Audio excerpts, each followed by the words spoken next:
US 219. Yeah. Alright, hello everyone, I am Quartermonge437, and in this video I'm going to be talking about southbound US Route 219. US 219 is a 535 mile US route that goes from Buffalo, New York to Rich Creek, Virginia. And if we look on the map here, US 219 we can see starts on the shores of Lake Erie and Buffalo, goes down through Pennsylvania, has a brief little section in Maryland, goes through mountainous West Virginia, and then finally ends on US Route 460 just south of the border into western Virginia after it has left the state of West Virginia. And if you enjoyed the video, please be sure to give it a like.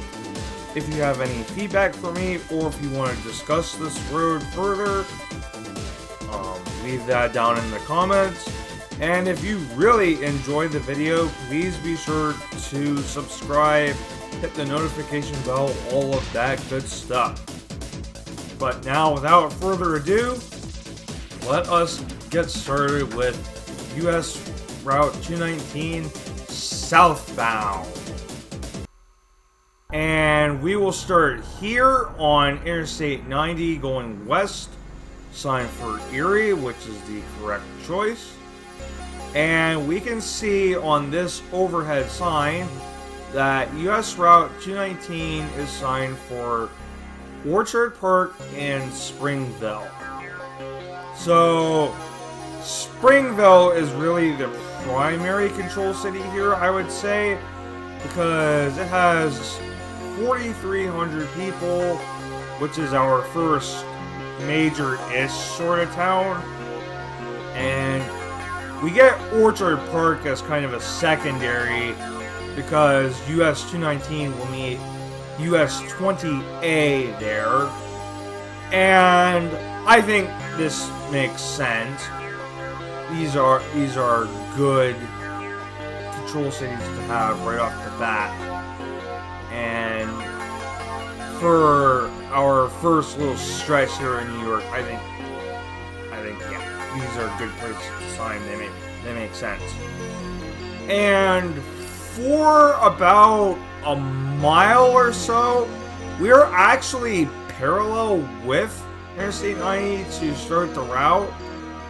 And if you want to get back on Interstate 90, if you have mistakenly exited the road or whatever reason, you can do so here.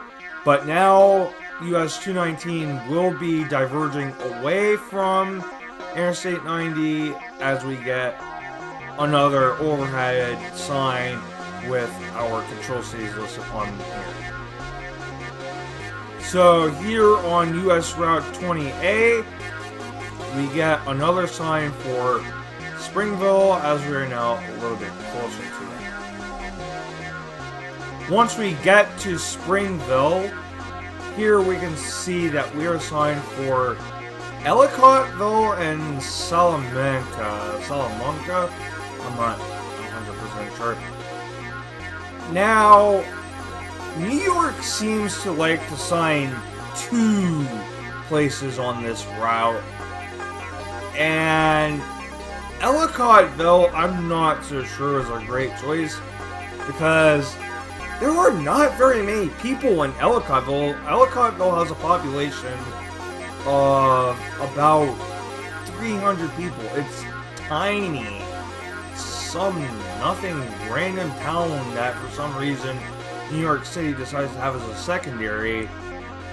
The best reason I could see Ellicottville being a secondary is this right here, this Holiday Valley Lodge. I think there's a couple of ski resorts here in Ellicottville, so I guess that's something of a tourist attraction, but I don't know. I feel like you could just have Salamanca or whatever, however it's pronounced, because it is bigger than Springville, and we also meet Interstate 86 there, the eastern portion of Interstate 86, and in fact we will have a brief concurrency with Interstate 86.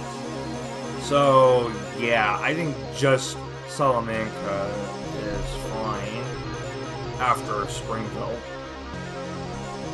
And we can see here in downtown Ellicottville, the downtown of this eeny random town, we can see that we are still signed for Salamanca. We meet Interstate 86, just south of Salamanca, I believe, and we can see that it gets a control city of Binghamton and a secondary of Olean, but yet we get nothing for US 219. Olean, I think, is east of here on 86, so we don't quite get a control city on 219 just yet. And then, as we get on to Interstate 86, we get this mileage sign with those two places signed. Binghamton still 178 miles away. We leave Interstate 86 as we get signed for Limestone and Bradford. And I really do not think that Limestone deserves to be on this sign, because there is absolutely nothing in Limestone, and it's yet another small, nothing, random little town with like 400 people in it. So yeah, I think absolutely just Bradford should be on this sign. There is no reason for Limestone to sign Bradford, because Bradford is the biggest town that we have seen south of Buffalo so far. It has 8,000 people, and it also has a few junctions that make it worth a sign. Now, here we are just north of Limestone, and oh my goodness gracious, look at this view. Wow, look at these mountains. Holy mackerel. This is absolutely stunning right here. Probably the best view that we have had in one of these videos that I've done so far. This is just absolutely breathtaking, this view right here. And we cross into Pennsylvania, and right away as we get over the border, we get Bradford, next 4 exits, and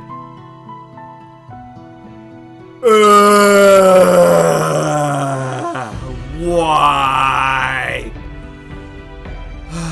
Well, I suppose it is nice that for the first time in one of these videos, we're actually being properly welcomed into Pennsylvania, but I just wish it wasn't with one of these awful signs. I have already ranted about why I hate this sign before in previous videos, so let's just get into Bradford.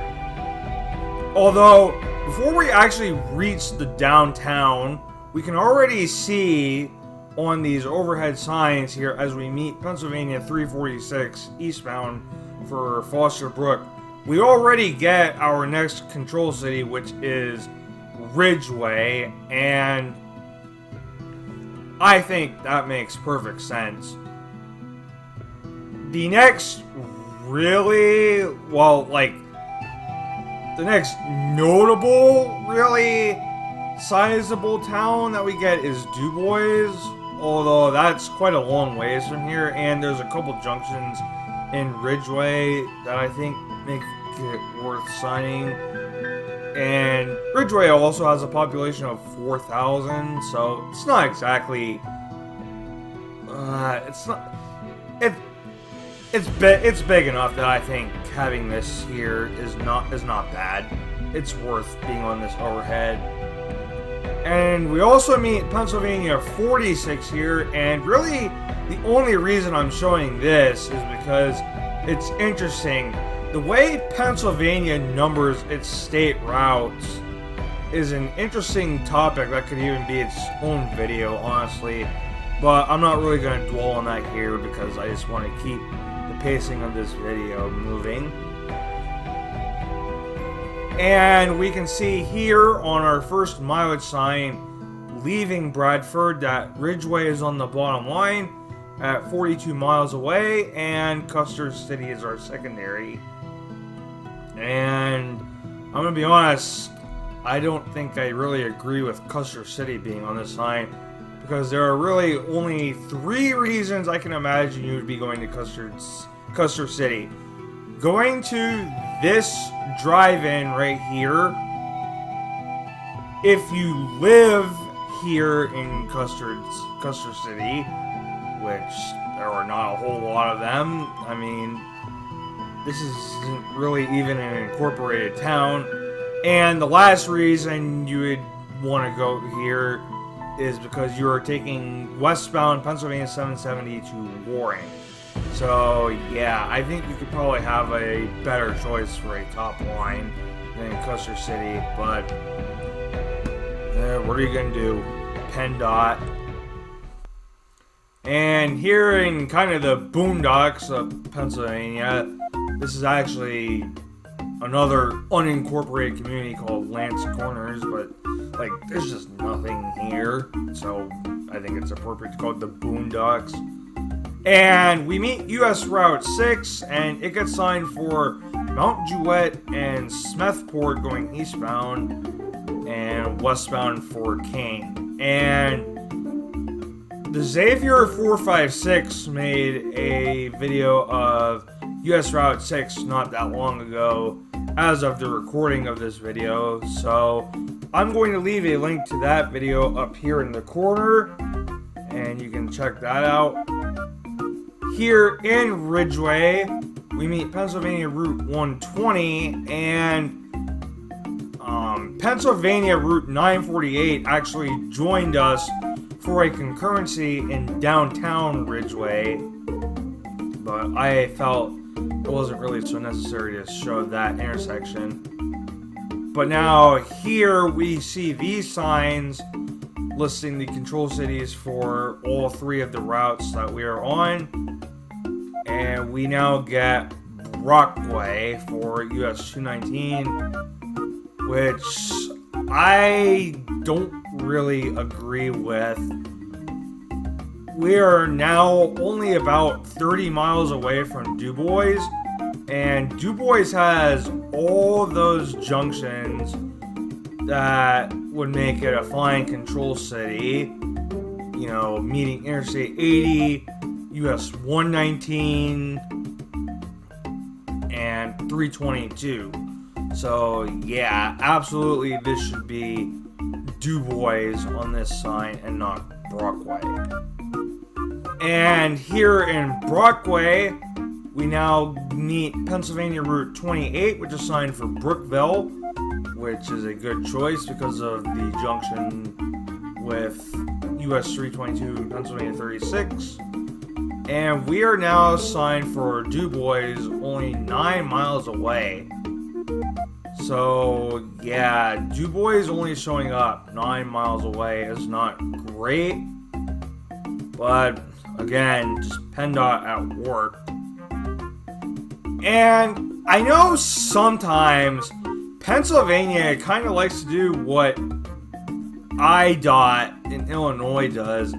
They kind of like to sign the secondary control city sometimes. So I was really curious what the next mileage sign was. I haven't been on this part of 219, at least. Well, I have a story about this road to share, but I'm going to save it for the northbound episode because I can remember the northbound component of that trip a little bit better. But here is the first mileage sign we get after we leave Brockway, and wow! We get our first mention of Edmundsburg here, and it is 72 miles away. That is quite a long way to sign it. I frankly think that maybe it's not really worth signing from that far away. But at the same time, I also think that Ebensburg is the correct control city going out of DuBois because of the junctions that we will have with US 22 and 422. So, yeah, those are fairly important roads. And Ebensburg is also like 3,000 people. But again, yeah, that's a little small to be signing for so long. But I mean, I don't really know what else they would go with. So let's just move on. And here we meet Interstate 80, and it's signed for westbound. Take a freaking guess. Well, I guess you can see it on the screen, but you know, that's what it's always been signed for, westbound, every time we've seen it so far. And wow, we saw it signed westbound for Sharon in the 322 videos. We saw it as Hazleton, but like in this western part of the country, it always gets signed for Sharon. But anyway, then we get eastbound for Bellefonte, and you know it. So I'm just not going to talk about it. We're going to move on. And then here in downtown-ish kind of DuBois, we get Ebensburg 62 miles away on this sign as we meet Pennsylvania Route 255. And then here is the northern end of US Route 119. It is signed for Punxsutawney, and we are signed for Ebensburg. So that is good. And we meet US 322 just south of our junction with 119. And I already made a video about both directions of 322, so I'm going to skip our concurrency with that, and the next image I'll show you is like when we leave US 322, and 219 will just be on its own. And in this particular video, we're concurrent with 322 eastbound, so I'll leave a card for the US 322 eastbound video up here in the corner if you want to go see that. Now, as we left US 322 in that eastbound video, we saw a sign for Kerwinsville, but once again, PennDOT is doing the weird, putting the secondary on the sign here because we still get Ebensburg on the bottom line at 55 miles away. So I don't know, that's really weird why they wouldn't just continue to sign Ebensburg, why they want to put Ebensburg on that one sign, but you know the explanation by this point.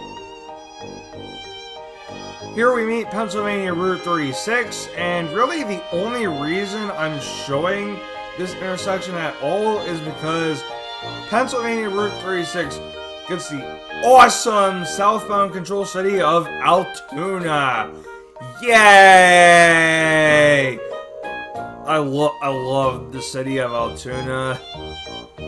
I explained why it should be Altoona. Pretty much just out of Brookville in the eastbound 322 video. Again, that is up in the corner if you want to see it. So, woohoo! Good to see that on the sign.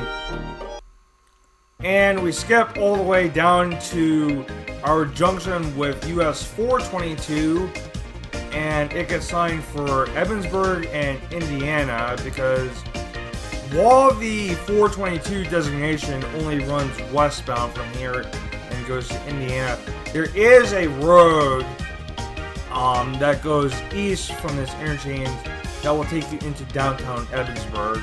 So I think that makes sense to have on this sign. On US 422 itself, we then get signed for Johnstown and Hollidaysburg.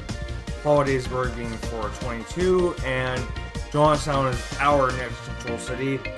So Johnstown is definitely the right pick.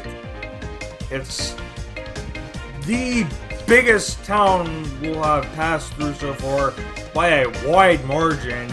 It has almost 20,000 people, so absolutely that is the right pick coming out of Ebensburg. And here is our junction with US 22.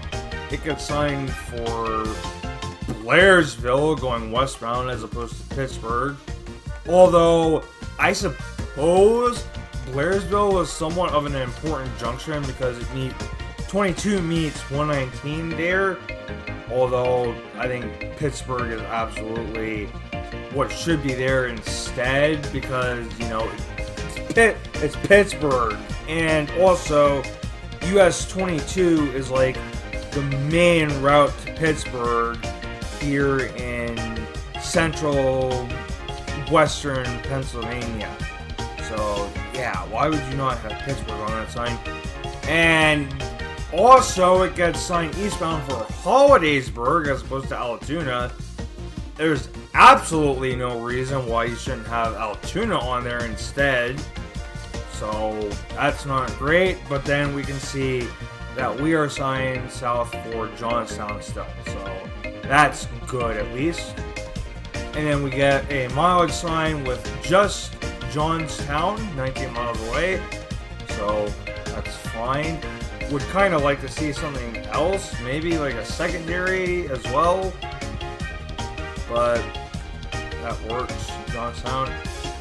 We meet Pennsylvania Route 56, and this is really the main Johnstown exit, although we do get a laundry list on this gantry here as we get 56 West Johnstown Expressway. On Pennsylvania 56 itself, we get signed south for Somerset, and Pennsylvania 56 East is signed for Windber. So Somerset is really like our next major town, really the last major town in Pennsylvania. Has a population of 6,000, and we also meet the Pennsylvania Turnpike there, so that absolutely makes sense to have there. And then we get a mileage sign with just Somerset listed. So again, maybe I would like to see another line there, but if you're just going to have the one, then yeah, go Somerset. For the last 50 miles south in Pennsylvania, US 219 is named the Flight 93 Memorial Highway, and the Dirt Hog wanted to see one of these signs that lists that name. So here you go.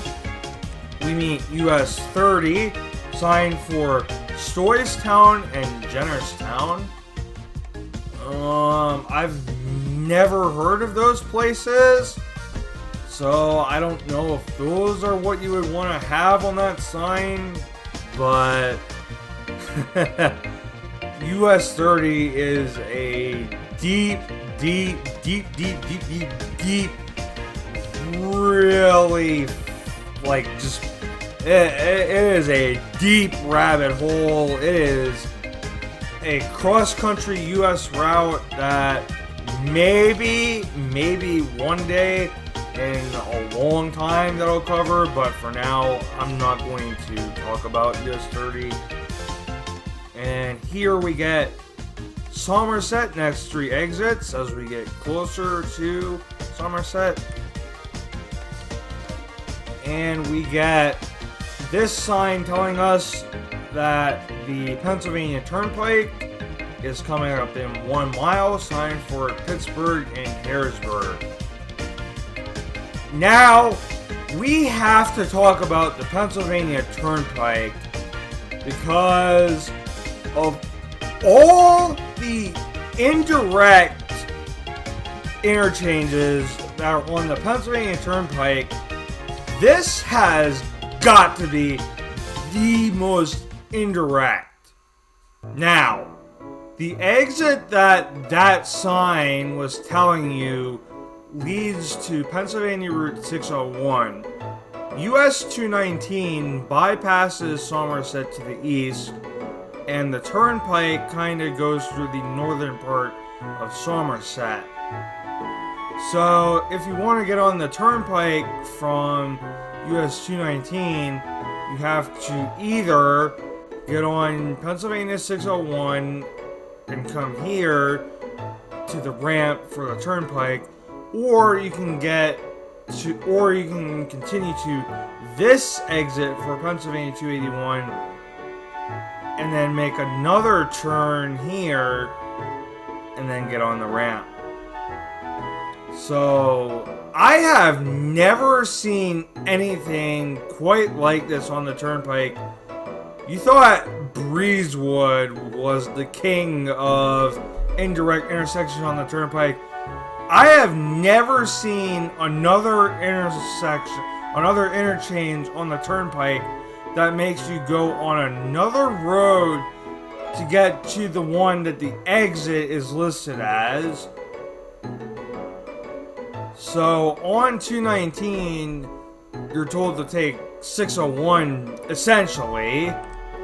But if you're on the Turnpike and you exit to get on 219, you are greeted with this.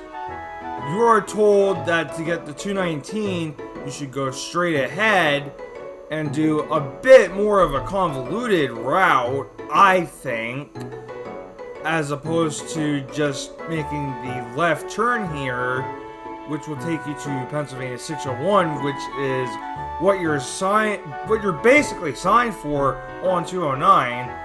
Although if you do make that left turn onto 601, you're greeted with this 2 US 219 shield.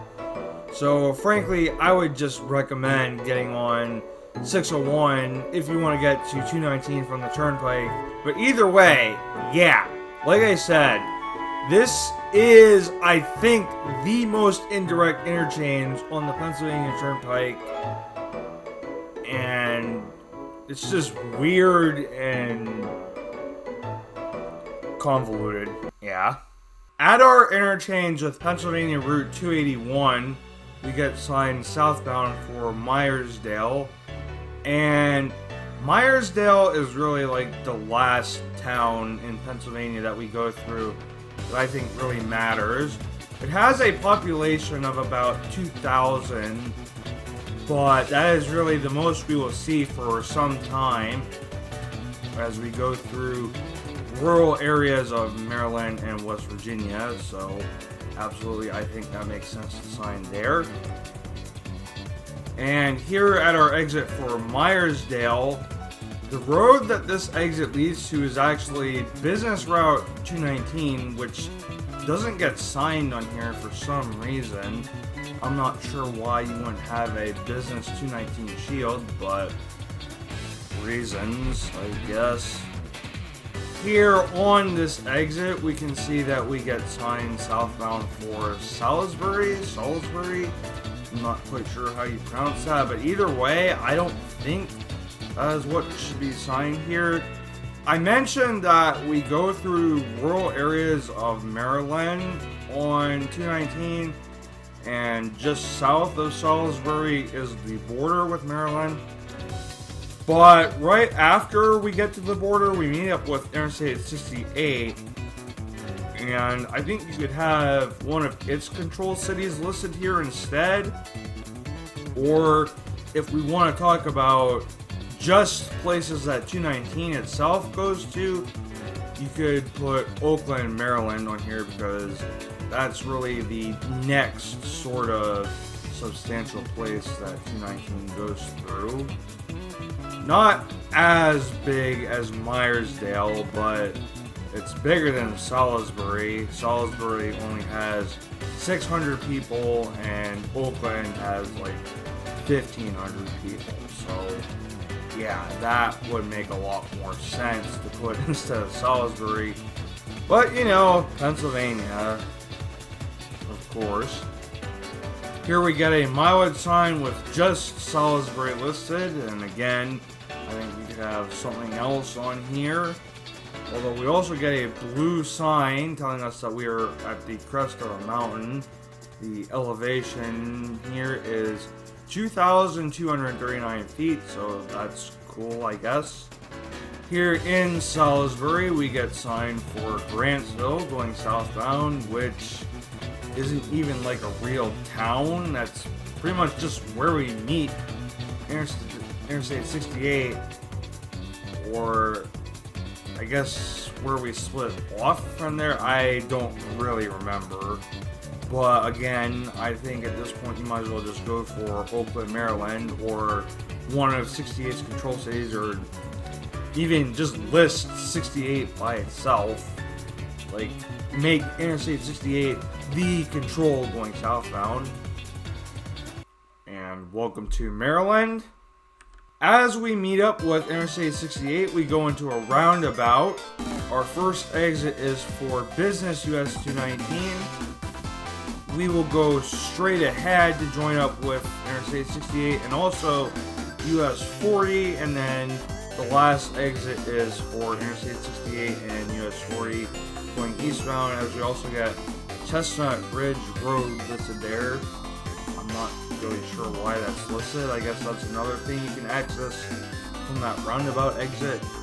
You know, you could just put Baltimore on that sign, but Maryland is not much better at signing stuff than Pennsylvania.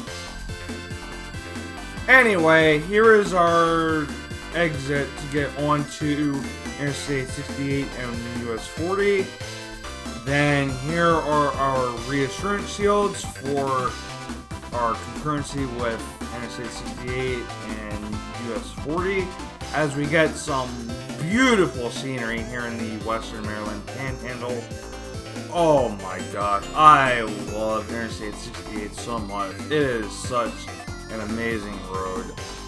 If you are ever in Maryland and you have the chance to drive on 68, like especially like if you're trying to get around the Pennsylvania Turnpike, if you're heading to Ohio or something, absolutely give this route a chance. You will love it, I'm sure. Here we get a mileage sign with Grantsville on the top line, Friendsville in the middle, and Morgantown as the bottom line, 49 miles away. So we can see that we're only getting places that 68 goes to on this mileage sign.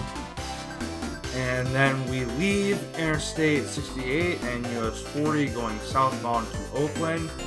And again, I think that makes sense. Here's a mileage sign with accident as the top line, 7 miles away, Deep Creek Lake in the middle, and Oakland on our bottom line at 26 miles away. Accident. What a weird town name. Why would you name a town that? Maybe it's because this is basically like our main intersection in the town of accident. And this intersection looks like a bad accident waiting to happen. Thank you. I'm here all week.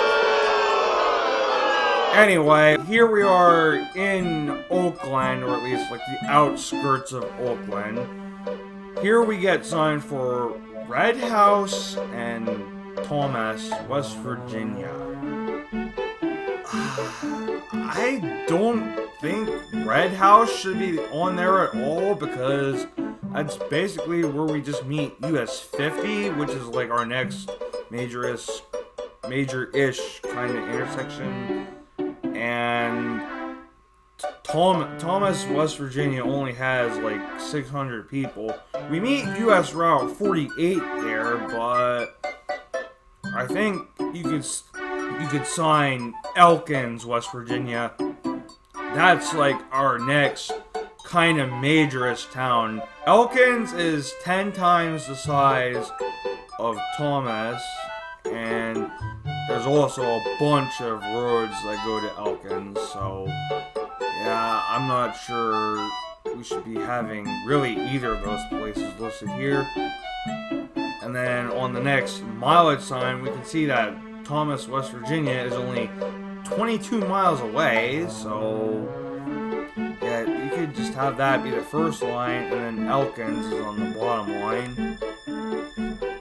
Here we meet US Route 50, and again, we're just signed for Thomas, West Virginia. So, yeah, I don't know, just put Elkins on it. Then we get a mileage sign with just Thomas on the bottom line. Also, again, really interesting town name. It's a name for, it's definitely a name that you can give a person, although I don't know how I feel about it being a place name. I think that's kind of weird. Anyway, here we come into West Virginia and we get this absolutely wonderful welcome sign. I love those West Virginia welcome signs. They are beautiful, unlike the ones that we have in Pennsylvania. Like, seriously, who was hired to make those welcome signs in Pennsylvania? They're awful. You can't get a better design for those? Really? Anyway, here we come into Thomas, West Virginia, and we meet US 48, and we're going to be concurrent with it. Now signed for Parsons. And again, I think you could just have Elkins on that sign. But on the next mileage sign we see, Parsons is our top line, and Elkins is on the bottom line at 35 miles away, so that's a good mileage sign. Here, as US 48 splits off, we don't get US 48 on these overhead signs, even though US 48 does indeed continue to go westbound with US 33 and North US 250 signed for Buckhannon. I don't know why you wouldn't have that shield up there. If the designation continues, why would you not have its shield on there? That's really weird. And after we get off of that exit, we get another mileage sign with Elkins, our top line, Seneca Rocks being in the middle, and Marlinton 66 miles away on the bottom line. And I think Seneca Rocks is not a place that US 219 goes to. I think it's one of the other US routes that we are concurrent with here. But Marlinton is really the biggest town we're going to pass through for really the rest of this whole route, I think. Well, actually, no, I take it back, but I'll discuss it more in a bit. But yeah, Marlinton being on the bottom line for such a long distance, and Marlinton has a population of 1,000. So, yeah, we can see that we're in pretty desolate West Virginia country here if 1,000 people is our bottom line. This is where US 33 splits off, and good grief! Look at all these signs! Holy mackerel, there is a lot going on at this intersection. There are 8 signs here listing 5 different routes, I believe. So, yeah, this is a crazy intersection. And then we got another mileage sign with Beverly, Huttonsville, and Marlinton again, our bottom line. So, yeah, pretty small places there. Here is where US 250 leaves us as it gets signed for Green Bank, Monterey, Virginia, and we still get signed for Marlinton. Then after that, we get another mileage sign with Snowshoe, Marlinton, this time being in the middle at 46 miles away, and Lewisburg on the bottom line at 89 miles.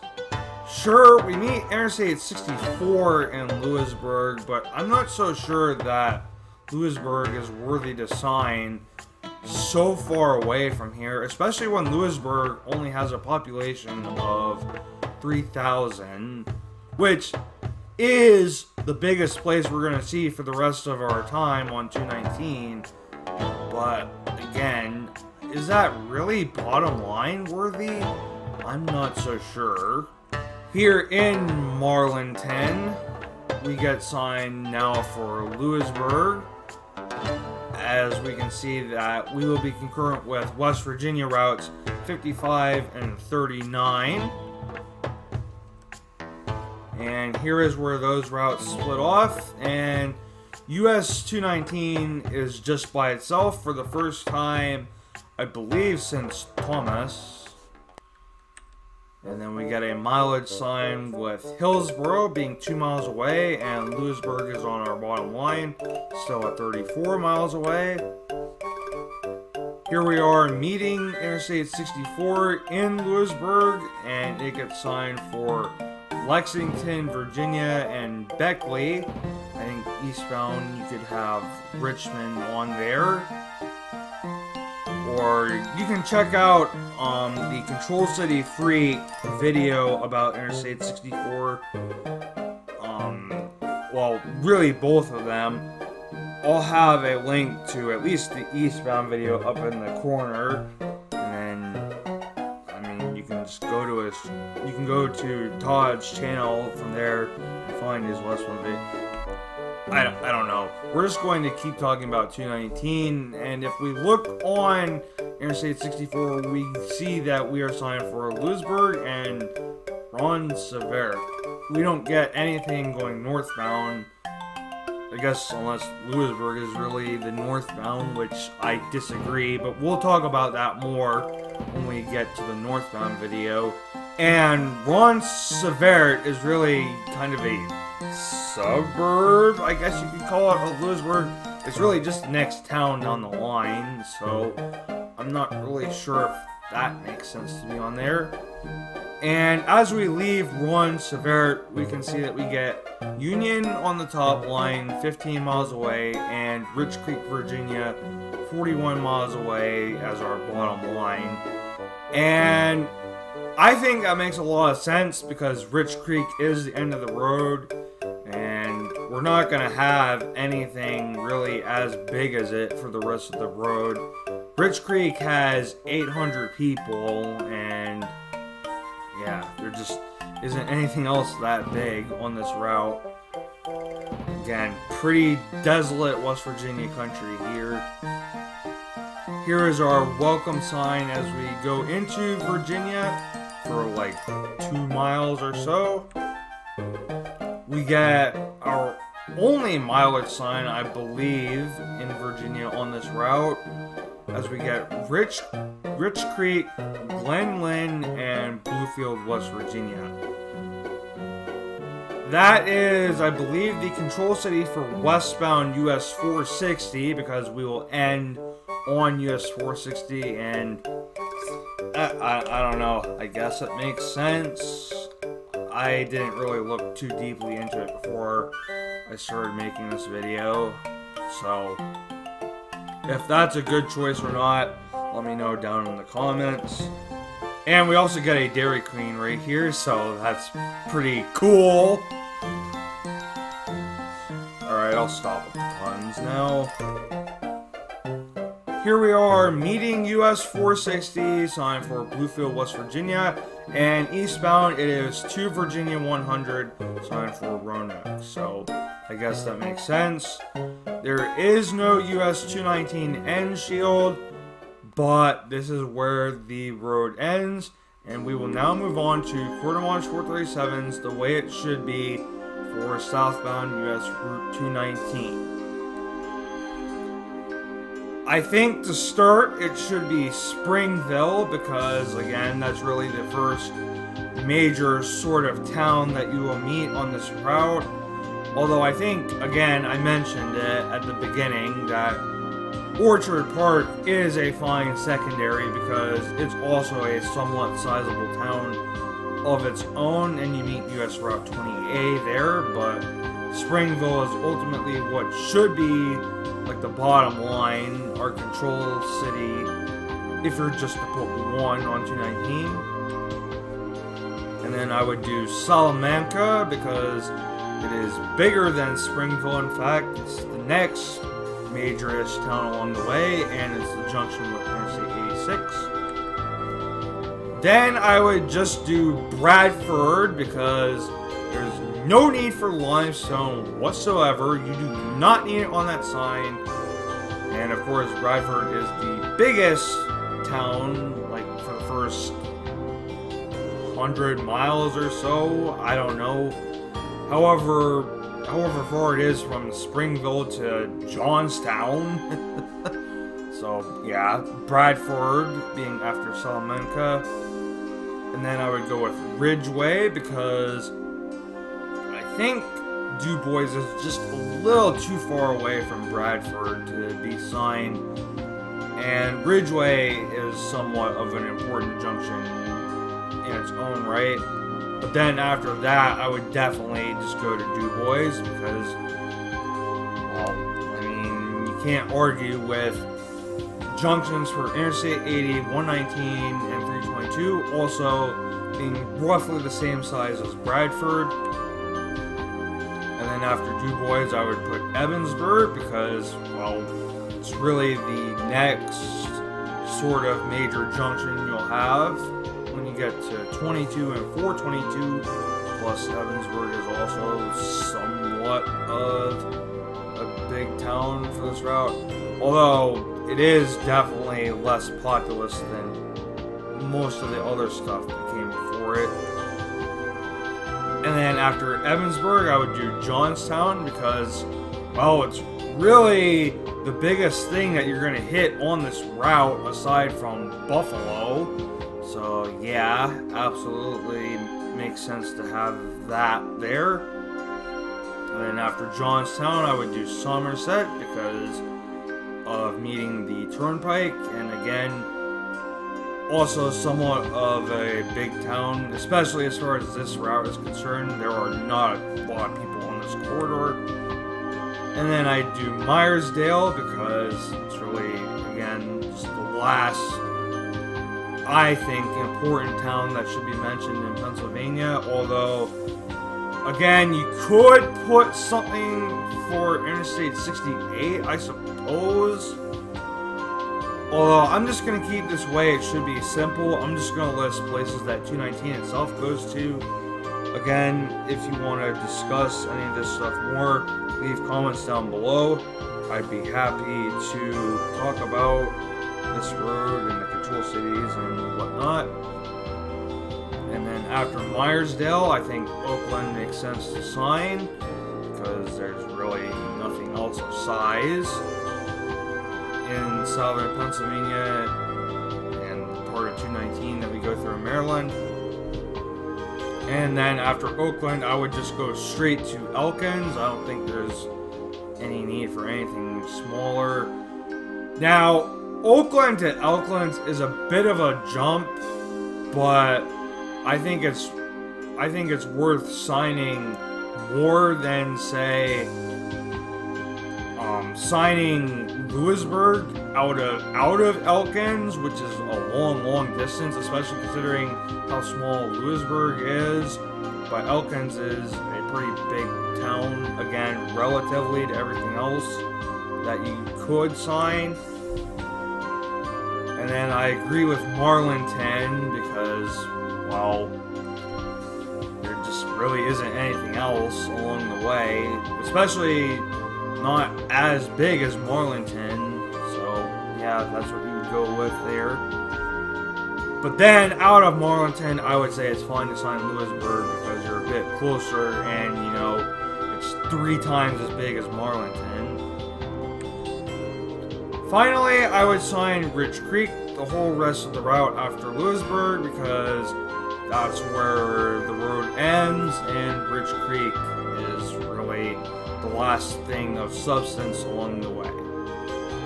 So, with all of that said, thank you for watching this video of US Route 219 southbound, and the next Control City video will be going the other way. We'll be heading back up to Buffalo. So, of course, thank you so much for watching. Be sure to like, comment, subscribe, hit the notification bell, all of that good stuff. And until the next video, everybody, peace. Have a good one.